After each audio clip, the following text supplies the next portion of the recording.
आज स्कंद माता के बारे में जानते हुए, क्योंकि जब तक हम माता का परिचय नहीं करेंगे तो हमें पता कैसे चलेगा हम किस शक्ति से जुड़ रहे हैं। कल कूष्मांडा थी, तो आज स्कंद माता है। कल वो अपने गर्भ से हमें परिचित करा रही थी कि उनका गर्भ कितना विशाल है, और ऐसा गर्भ, महागर्भ। तो उस गर्भ से जन्म लेने वाली शक्ति कैसी होगी, उसे उस शक्ति से आज हम परिचित होंगे। और ये मेरा बहुत बड़ा सौभाग्य है कि आज मुझे स्कंद, यानी कि सुब्रमण्य स्वामी जिसे हम कहते हैं, या कार्तिकेय स्वामी जी जिन्हें कहते हैं हम, उनका परिचय, उनके जन्म रहस्य को जानने का अवसर हमें मिल रहा है। तो चलिए आज इसी तरह से स्कंद माता के बारे में जो हम जान रहे हैं, ये विषय भी मुझे बहुत अद्भुत तरीके से मिला। और मैंने ये एक बहुत अच्छे प्रवचन करता है तेलुगु के, मैंने उनको सुना। और बहुत बढ़िया से वो बताते हैं। भारी हमारे शास्त्रों को, पुराणों का पढ़ने का मौका हमें नहीं मिलता है मास्टर्स, तो इसीलिए हमें एटलीस्ट सुनना चाहिए। अगर कहीं से वेदों के पुराणों से लेकर अगर कोई बातें बताई जा रही हैं तो, वरना कथा तो कहीं भी देखिए आजकल कथाएं हो रही हैं। हमें कथाएं नहीं चाहिए, प्रवचन करता नहीं चाहिए, हमें ज्ञान चाहिए जिसने सचमुच में इन पुराणों को, इन उपनिषदों को पठन किया है और फिर वो हमें उससे साझा कर रहे हैं। तो आज हम भी उसी एक श्रेणी में पहुंचे हैं मास्टर्स, कि हमने जो समझा, जो देखा, हम सबके साथ साझा करें। तो चलिए देखते हैं स्कंद माता को जानने से पहले इस स्कंद की उत्पत्ति का रहस्य जो है, यानी कि इनके जन्म का रहस्य क्या है। जैसे कि आप जानते हैं कि गणेश जी का जो जन्म हुआ, तो वहां पे जैसे सामान्य तौर पर स्त्री पुरुष का मिलन होता है और गर्भ में बच्चा पलता है और फिर एक बच्चे का जन्म होता है, ऐसा नहीं हुआ। यानी कि गणेश जी का जन्म माता पार्वती के गर्भ से नहीं हुआ। उसी तरह से जो उनके दूसरे पुत्र हैं, स्कंद, सुब्रमण्य, कार्तिकेय, जो भी नाम से हम उनको जानते हैं, उनका जन्म भी पार्वती जी के गर्भ से नहीं हुआ। तो फिर उनका जन्म कैसे हुआ, तो चलिए जानते हैं। तो वैसे स्कंद माता की जो ये कथा हम समझ रहे हैं, सुन रहे हैं, इसका बहुत ही महत्व है। क्योंकि जब हम इस कथाओं को सुनते हैं, इन कथाओं में ऐसी एक शक्ति होती है जो हमारे ईस्ट्रोजन को बढ़ाती है। हमारा पूजा करने का मतलब ही ये होता है कि हमारे अंदर वो हार्मोन्स बने।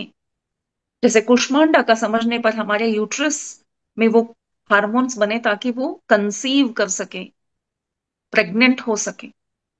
और आज प्रेग्नेंट होने के बाद जिस तरह से उस बच्चे को 9 मास उसका पोषण होना जरूरी है, कैसे उसको बचा के रखना है, वो शक्ति हमारे अंदर बने, इसलिए स्कंद माता की कथा का श्रवण किया जाता है। तो जिस किसी को भी अ, बच्चे नहीं हुए हैं, या फिर जिसको बच्चे बचते नहीं हैं, जिनका अबॉर्शंस होता है, तो उन्हें बताया जाता है स्कंद माता की पूजा की जाए। और जो स्त्रियां प्रेग्नेंट होते ही इस कथा को, इनकी कथाओं को सुनती हैं, स्कंद की कथाओं को सुनती हैं, तो निर्विघ्न उनके प्रेगनेंसी कंप्लीट होती है और बहुत ही अद्भुत तरीके से एक अद्भुत बच्चा पैदा होता है मास्टर्स। तो चलिए कथा को आगे बढ़ाते हैं कि स्कंद का जन्म कैसे हुआ। हम सब कामदेव के बारे में जानते ही हैं ना। तो कामदेव अपने आप को बहुत पावरफुल मानते थे, तो अहंकार में आके उन्होंने अपने उस शक्ति का प्रयोग उन्होंने शिव पार्वती पे किया। इस कथा को हम सभी जानते हैं। तो क्या हुआ था कि शिव जी ने अपनी तीसरी आंख खोली और कामदेव भस्म हो गए। वैसे ये संदर्भ कब का है, अगर हम डिटेल में जानेंगे, कहानियां ही पता है हमें, संदर्भ को नहीं पता है कि कब हुआ ऐसा। तो ये तब की बात है जब शिव को रिझाने में पार्वती माता लगी थी, क्योंकि सती को खोने के बाद शिव तपस्या में चले गए थे और उनका कोई ऐसे सांसारिक विषयों में इंटरेस्ट नहीं था। ऐसी एक स्थिति में वो थे। और पार्वती जी ने तप कर करके उनको रिझाया, उनका मन जीता। तो अभी उनका विवाह नहीं हुआ था।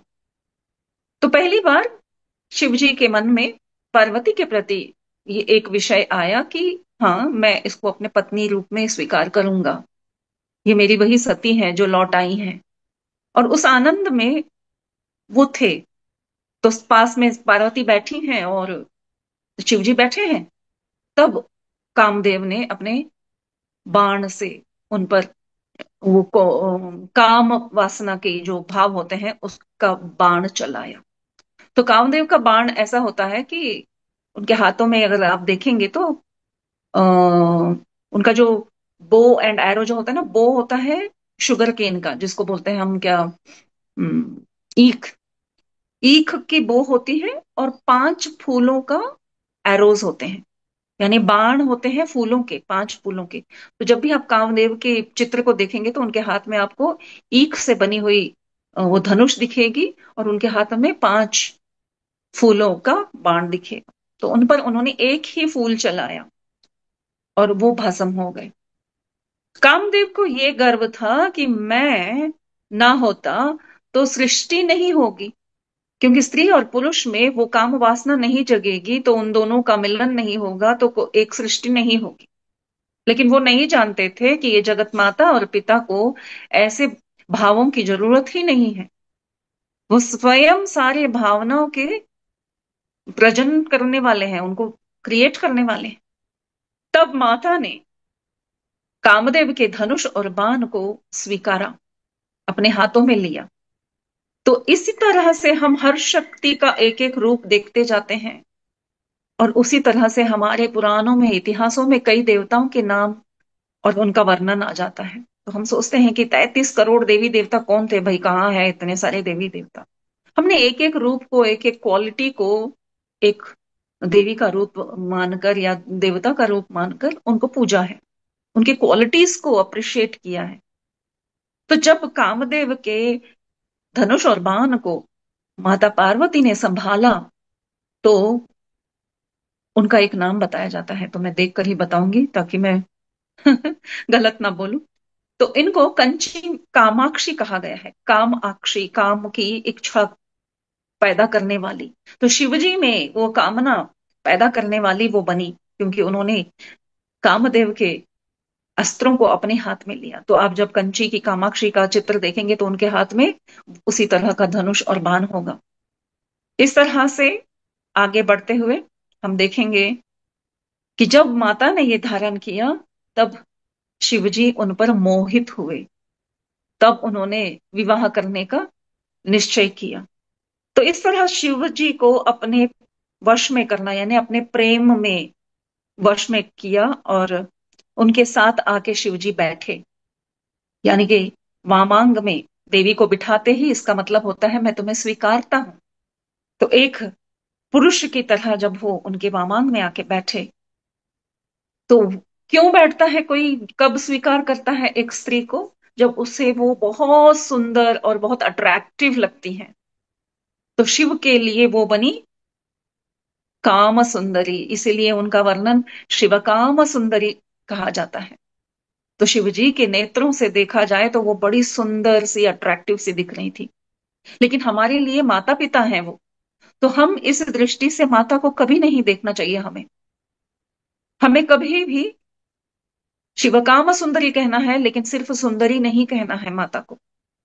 हम उनके बच्चे हैं, हमारे लिए वो माँ है। जब माँ और पिताजी का प्रेम बढ़ता है, तब हम उन्हें स्त्री और पुरुष के रूप में हमें कभी भी नहीं देखना चाहिए। इस बात की पुष्टि इस कथा में बहुत बताई गई है। तो हमारे लिए वो कौन है, वो अखिलांडेश्वरी बन जाती हैं जब वो अपने पति के साथ बैठती हैं। तो अखिलांडेश्वरी का मतलब होता है अखिल सृष्टि की माता, जगन माता। तो अब वो जगत पिता और जगन माता बन गए।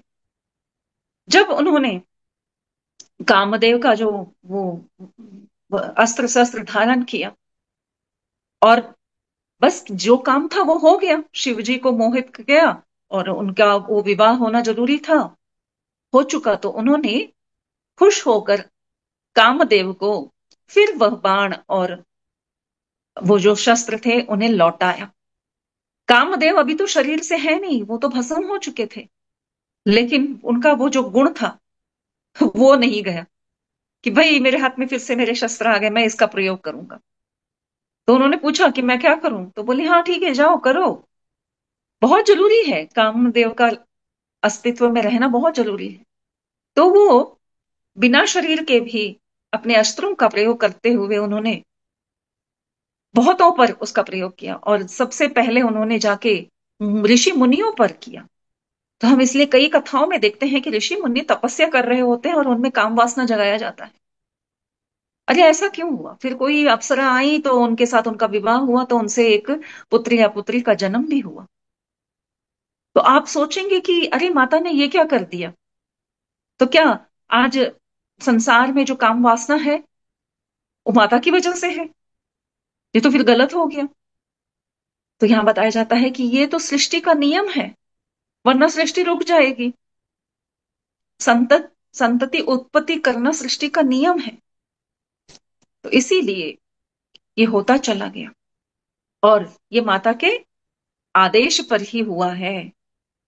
तो देवताओं ने क्या किया कि जाके माता से रिक्वेस्ट किया कि हे मां, ये क्या हो रहा है, हमें बचा लो, हमें इस काम वासना में फंसने से बचा लो।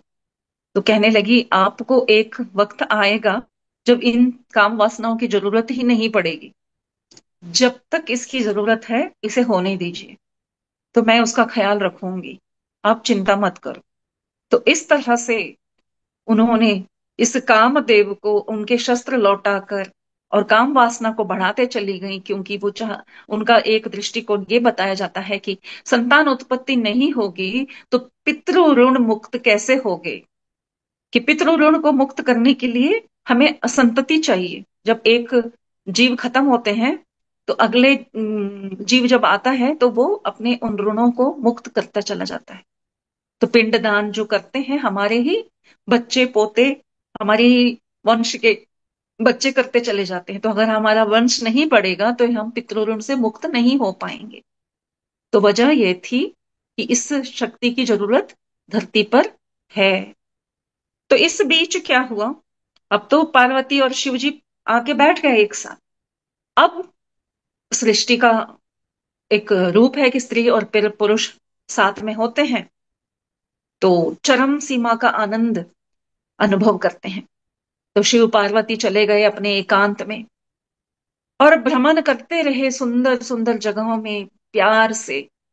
और इस तरह से 100 दिव्य वर्ष बीत गए, जस्ट साथ में भ्रमण कर रहे हैं, साथ में समय बिता रहे हैं।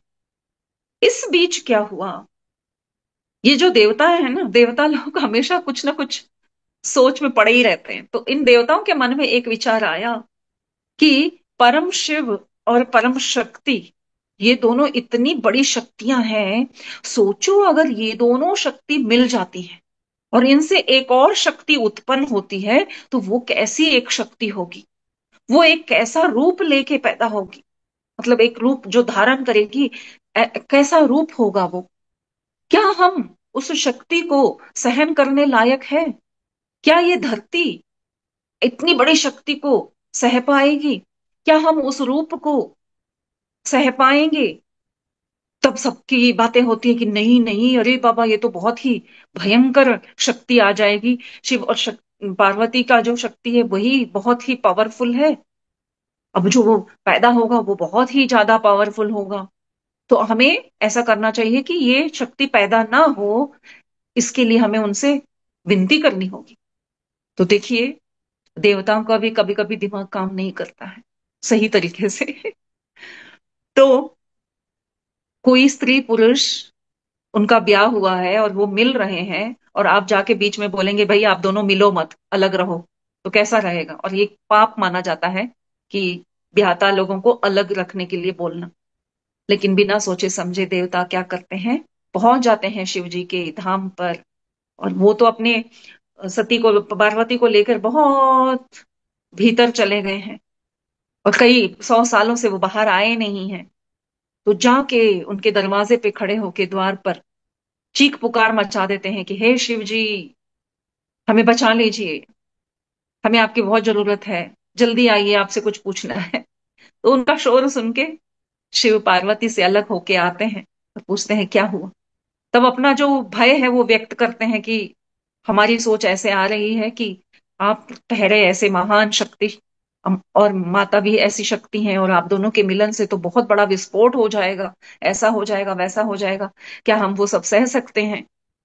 तो शिव जी ने उनको समझाने के बजाय, वो कितने भोले हैं मालूम है, कि अगर बच्चा भी कुछ बोल रहा है तो बोलते ओके, तुम जैसा सोचोगे चाहोगे हम ऐसा ही करेंगे।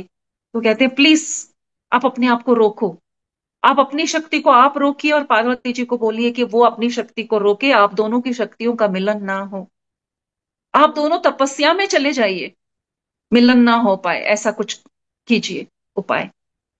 तो शिव जी कहते हैं भाई 100 सालों से, मतलब वो रति क्रीड़ा के लिए मैं तैयार हो चुका हूं, अब मेरा वीर्य जो है वो निकल चुका है अपनी जगह से, ये तो बहुत देर हो चुकी है, और कभी भी वो निकल के गिर सकता है। तो अब मैं अपने तेजस को क्या करूं, कैसे रोक पाऊंगा मैं, ये तो कभी भी गिर सकता है। तो अगर एक स्त्री उसको स्वीकारने के लिए नहीं मिलेगी तो मैं क्या करूं। तो अब सोच में पड़ जाते हैं, अब करें क्या। कोई ऐसा एक पात्र चाहिए जहां पे शिव का तेजस उसको संभाल सके, ऐसे शक्तिशाली पात्र कौन है। तो फिर सोच विचार होता है कि क्या करें, क्या करें, कहाँ जाएं। और हर स्त्री रूप से रिक्वेस्ट करना कितनी गलत बात होगी, कि एक पुरुष का तेजस निकल रहा है और अन्य स्त्रियों से पूछा जा रहा है कि क्या आप उनका तेजस लोगी अपने गर्भ में। तो गलत बात है, ऐसा पूछना ही गलत है। तो शर्म के मारे उनको समझ नहीं आ रहा, तो पूछे तो किससे पूछे। तो सबको लगता है कि धरती माता तो सब कुछ स्वीकारती है भाई, उसमें क्षमता भी बहुत है, और बस उनसे अगर हम उनको अगर हम आपका तेजस देते हैं तो शायद वो स्वीकार लें, क्योंकि धरती माता बड़े दिल वाली होती हैं। तो जब उनसे पूछा जाता है कि क्या आप शिव तेजस को संभालेंगी, और पूरी कथा बताते हैं इस वजह से ये सब हम कर रहे हैं, आपको बचाना होगा, हम सबको बचाने के लिए आपको ये निर्णय लेना होगा। तो धरती माँ देखिए कुछ नहीं सोचती हैं, बोलती है ठीक है बच्चों, आपके लिए हम करने को तैयार हैं, कि मैं शिव तेजस को सहने के लिए तैयार हूं। तो शिव तेजस जब धरती पर गिरता है तो सच में ही बहुत शक्तिवान तेजस होता है शिव तेजस।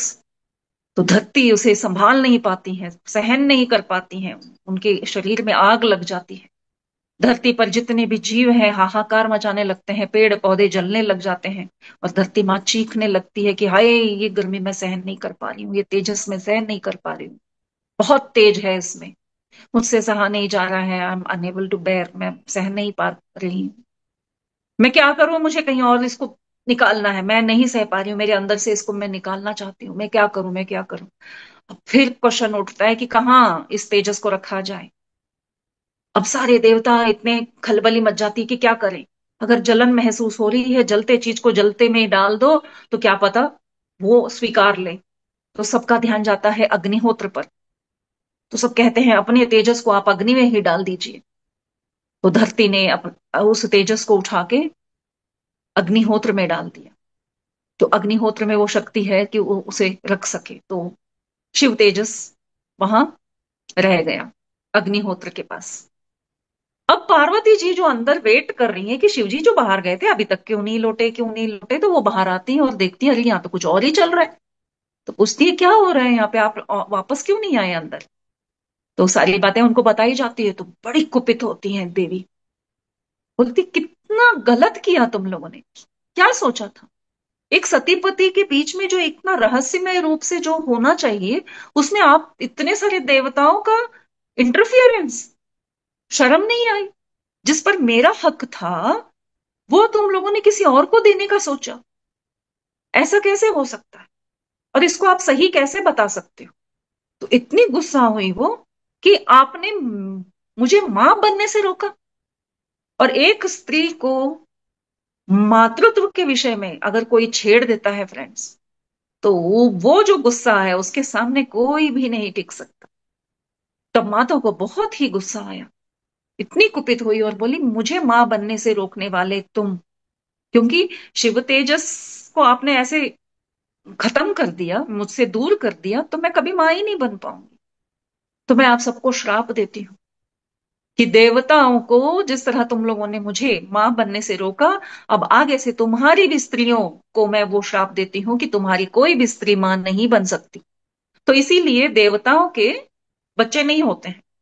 जो 33 करोड़ देवती देवी देवता थे बस उतने ही हैं। अगर किसी ने कभी ऐसा सोचा होगा कि अरे 35 करोड़ तो कब से कह रहे हैं, क्या उनके बच्चे पोते परपोते नहीं हुए, क्या पॉपुलेशन बढ़ी नहीं क्या? तो यस, नहीं बढ़ी। देखिए उसका जवाब यहां मिल रहा है, नहीं बढ़ी। वो जितने थे बस वहीं तक उनका पॉपुलेशन रुक गया, क्योंकि देवी ने ये श्राप दिया, मां ने। अब भूमि की तरफ उनका रुख बढ़ता है, तो उनको भी वो गुस्सा आता है कि अरे इन मूर्खों ने पूछा और तुमने मान लिया, किसी और स्त्री का हक तुमने ले लिया। तुम्हारी बुद्धि ने काम नहीं किया क्या कि जिस पर मेरा हक था, मेरे पति का वीर्य, उस उनका तेजस पूर्ण रूप से मेरा सिर्फ और मेरा ही हक था, उसको तुमने कैसे स्वीकारा? बोलो पहली बात। तो मैं तुम्हें भी श्राप देती हूँ कि तुम अन्य पुरुष का जब तेजस स्वीकार कर रही हो, तो तुम्हारे शरीर से यानी कि धरती पर विकृत हो जाओ तुम। इसीलिए धरती पर कहीं उबड़ खाबड़ है, कहीं पहाड़ है, तो कहीं गड्ढे हैं, कहीं हरियाली है तो कहीं सूखा है। तो इस तरह से धरती को विकृत होने का श्राप दिया, और फिर कहा कि तुम्हारा कभी भी एक पति नहीं होगा, तुम्हारे इतने पति होंगे कि उसका हिसाब भी नहीं होगा। तो आज भी धरती माँ के बहुत सारे पति हैं।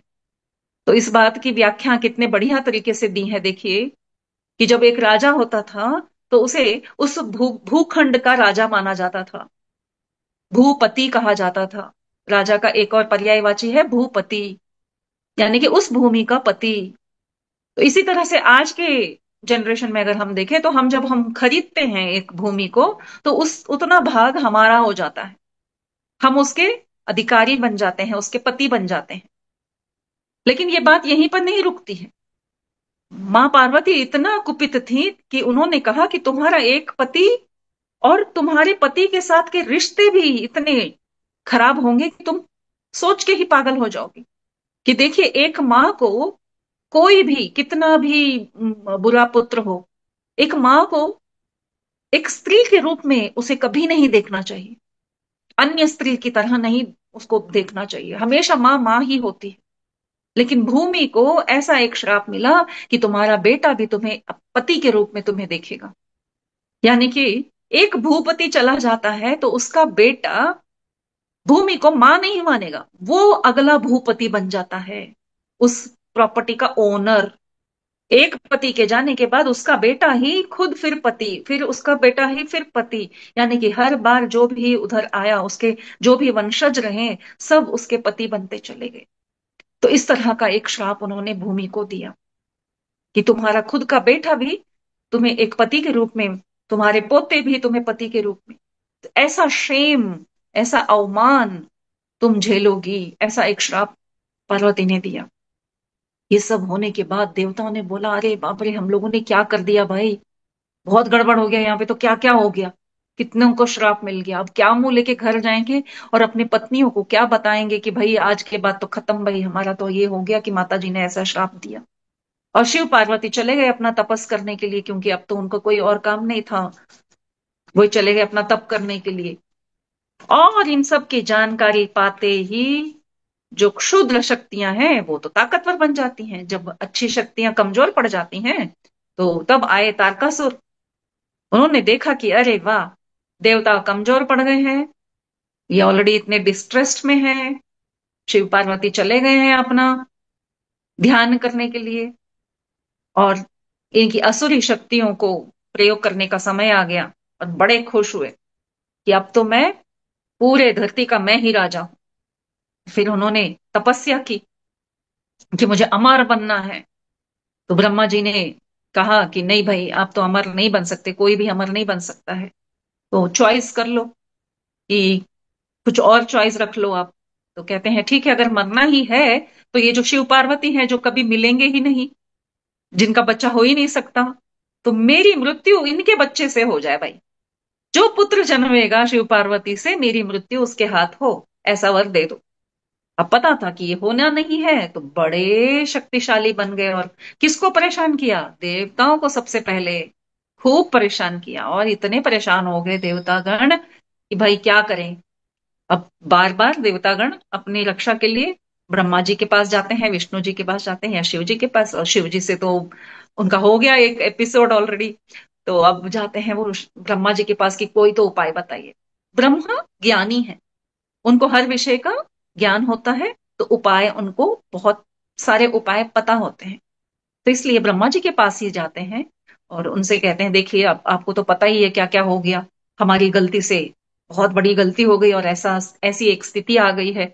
आप कोई उपाय बताइए कि शिव पार्वती के पुत्र हो। भले हमने तो रिक्वेस्ट किया था कि ना हो, तो क्या कर सकते हैं?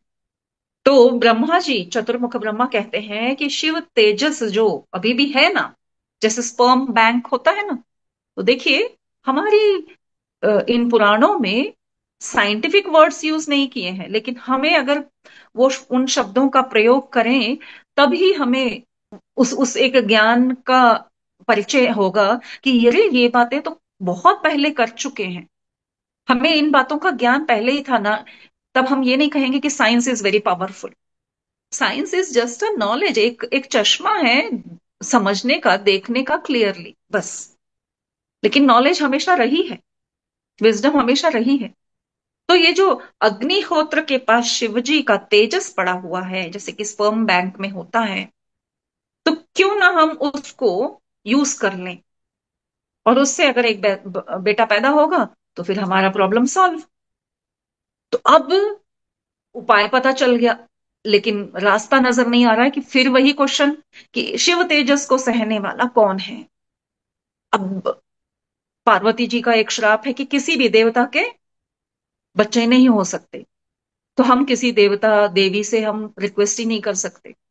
तो अब किसी और से, देवता के अलावा जो है, उनसे रिक्वेस्ट करनी होगी। और एक स्त्री जब मां नहीं बन सकती है ना, तो आपने पहले भी कहीं कहानियों में देखा होगा, राजा महाराजा की महारानियां जब मां नहीं बन पाती थी, तो अपनी ही बहनों से वो रिक्वेस्ट करती थी कि मेरे अपने पति के साथ उनकी शादी करा देती थी, और उनसे जब बच्चा होता था तो उसे अपना ही बच्चा मान लेती थी। तो अगर बहन से एक पुत्र होता है, तो उसे वो अपना ही मानती है, और बहुत ही इजीली वो अपने पति को भी शेयर करती थी। तो एक वो कोप वाला सीन नहीं बनेगा कि गुस्सा आ जाएगा, ऐसा वाला सीन नहीं होगा। तो ये बात याद आते ही ब्रह्मा जी उन्हें बताते हैं कि आप प्रयत्न कीजिए कि पार्वती जी की जो बहन है, उनसे आप रिक्वेस्ट कर लीजिए। तो सभी चले जाते हैं हिमराज के पैलेस पे, उनके महल पर पहुंचते हैं। तो पार्वती जी की बड़ी बहन गंगा है, तो गंगा जी से रिक्वेस्ट किया जाता है, देखिए ये सब हो गया है, तो हाँ, लोक कल्याण के लिए प्लीज आप ये वाली बात स्वीकार लीजिए कि आपको शिववीर्य को सहना होगा, और फिर उससे जो बेटा होगा, हम प्रॉमिस करते हैं हम उसे बहुत अच्छा एक स्थान देंगे, उसे अपने गण का गणाधीश बनाएंगे, हम उसकी देखरेख बहुत अच्छे से करेंगे। तो प्लीज आप मान जाइए इस बात को लेकर। तो सारी बातें जानने के बाद उनको लगता है हाँ ठीक है, जरूरी है, तो मैं मान लेती हूँ। अब शिव तेजस को अब लाना है अग्निहोत्र से, तो यानी कि गंगा जी को और अग्निहोत्र से वो शिव तेजस लेना होगा। वो भी एक कितनी शर्म की बात है देखिए, कि एक पुरुष से कहा जाता है कि बस एक अन्य स्त्री को अपना वो वीर्य जो रखा है वो दे दीजिए। अब इस काम को बहुत सीक्रेटिवली भी करना था, क्योंकि तारकासुर को अगर पता चल जाएगा तो बहुत जल्दी इस इन बातों को खत्म करने की कोशिश करेंगे। तो गुप्त रूप से ये काम करने के लिए वो पहुंचते हैं अग्निहोत्र के पास और रिक्वेस्ट करते हैं। तो ठीक है, वो भी मान जाते हैं। 33 करोड़ देवता के सामने देखिए कितना, अगेन कभी कभी लगता है कि बाप रे, कभी कभी बड़े बड़े जो प्रोजेक्ट्स होते हैं उसमें पर्सनल कोई फीलिंग्स का इम्पोर्टेंस नहीं रह जाता है। तो पूरी सृष्टि को बचाने के लिए बहुत जरूरी था, वरना कहा जाता है कि आज भी तारकासुर का ही राज चल रहा होता अगर ये नहीं होता तो। ये सन्निवेश जो होना इतना जरूरी क्यों था, कि क्यों ऐसे ऐसे ट्विस्ट एंड टर्न आए हैं सृष्टि में, क्योंकि बहुत जरूरी था कि आगे चलकर ऐसे एक राक्षस अगर रह जाते तो क्या हम इस तरह का प्रवचन कर रहे होते, इस तरह के विषय का चर्चा हो रहा होता, या क्या हम ध्यान भी कर रहे होते, क्या हम होते, तो होते तो कैसे होते। तो ऐसा ना हो इसलिए ये सारी बातें घटी हैं। और भी बहुत सीक्रेट्स हैं मास्टर्स, जब तक हम खुद से पुराण शास्त्रों को समझकर उसका अध्ययन ना करें हमें पूरा ज्ञान नहीं मिलेगा। तो आगे बढ़ते हैं कि अग्निहोत्र से शिववीर्य को लिया गया और गंगा जी में डाला गया। गंगा जी भी सह नहीं पाई शिववीर्य को, उनका पानी खौलने लगा और वो तड़पने लगी, अरे बाबा बहुत जल रहा है, बहुत जल रहा है, मुझसे सहा नहीं जा रहा। अब अब क्या करें, कहाँ दें इस वीर्य को। तो सभी कहते हैं कि गंगा मैया आप हिमालय के वहां तक पहुंच जाइए, फुट हिल्स ऑफ हिमालय जिसे कहते हैं। तो आप वहां चले जाइए और वहां ठंडी जगह में वीर्य को आप डाल दीजिए। तो कहती है कि मुझसे सहा नहीं जा रहा है इसलिए मैं कह रही हूं। तो कह कोई बात नहीं, हम ऐसा नहीं चाहते हैं कि आप इतना परेशान हो। तो जब गंगा मैया इस वीर्य को ले गई और हिमालय के उस जगह पर उन्होंने उस वीर्य को समर्पित किया या वहां उसको उसे डाला, तो वहां कुछ घास फूस उग रही थी।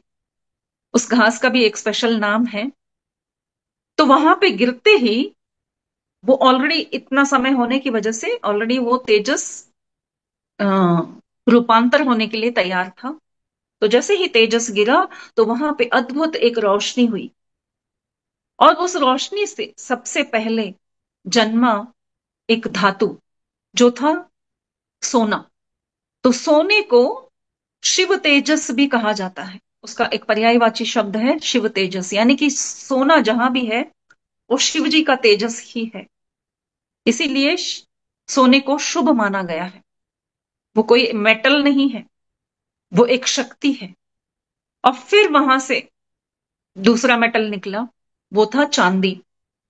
तो सारे देवता देख रहे हैं कि वहां से निकल के आ रहा है पहले सोना, फिर चांदी, फिर तांबा, और फिर निकला उसका रेसिड्यू, मतलब अब बचा कुचा जो था।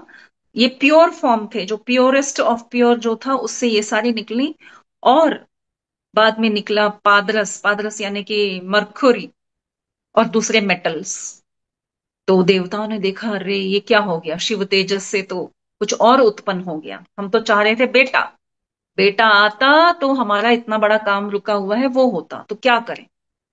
फिर उन्होंने देखा अभी भी उस जगह से एक तेजस निकल रहा है, और सबकी दृष्टि वहीं जमी हुई है कि अब वहां से और क्या हो सकता है। तो वहां से एक सुंदर सा एक बालक बाहर आया। उसके शरीर से इतना तेज निकल रहा था, क्योंकि वो सामान्य बालक तो था नहीं। उस बालक के 6 मुंह थे।